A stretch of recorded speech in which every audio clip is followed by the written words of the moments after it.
Welcome back, everyone. Today I'm talking about the day I learned the hard way correction officers can get away with anything. Soon after I arrived at Coxsackie in late 1996, my girlfriend came to visit me with her older sister. We were so young that neither of us could drive, so she begged her sister for a 3-hour ride to visit me. Since we only had 2 hours together, I barely spoke to her sister throughout the visit.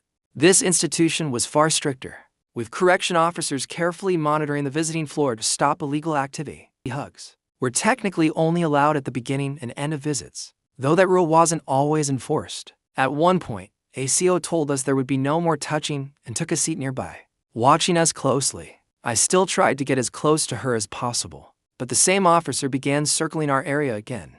He came over, told me to sit properly, and physically adjusted my seat back. It felt intentional, like he was trying to control me in front of my girlfriend. After repeated interruptions, I asked him, "Don't you have something better to do?" Then we started laughing, but the officer just stood there watching me, staring me down. When the visit ended, all visitors were escorted out and inmates were processed one by one for routine searches. In most facilities, inmates are typically processed in alphabetical order, and there were others whose names should have come after mine. But I was called last and didn't think much of it at the time. Looking back at it now, I realize how obvious that was. I was taken into a section of the visit area separated by curtains for privacy. That part was normal. I was instructed to go through the standard search procedure: hair check, clothing check, and a squat and cough check.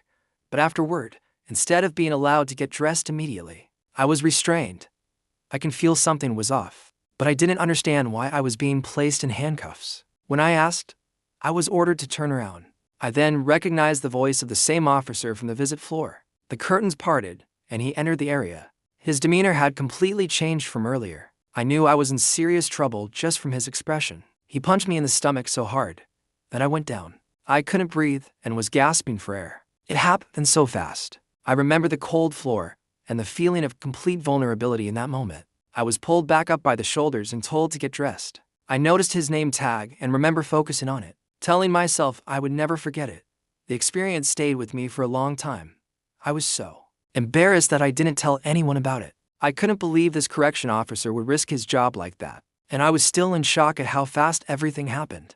I quickly realized correction officers controlled everything. Weeks into maximum security custody, I witnessed another situation that made this even more clear. That reinforced my new reality. During a transport, a CO confronted an inmate over a uniform issue. What started as a simple uniform fix escalated into a physical confrontation. With multiple officers involved, the inmate resisted being taken into custody, and the situation quickly became chaotic. He was eventually restrained and removed from the line. As he was taken up a stairway out of view, we suddenly heard a loud commotion from above. Moments later, the inmate reappeared at the bottom of the stairs after being thrown or pushed. He did not move. This was crazy to witness, and everyone was in shock. Another incident during my time there involved an inmate who died while in solitary confinement. Rumors spread among the population that he had been involved in a violent altercation with a CO. Eventually, charges were brought against several correction officers, and many of us hoped it would lead to accountability.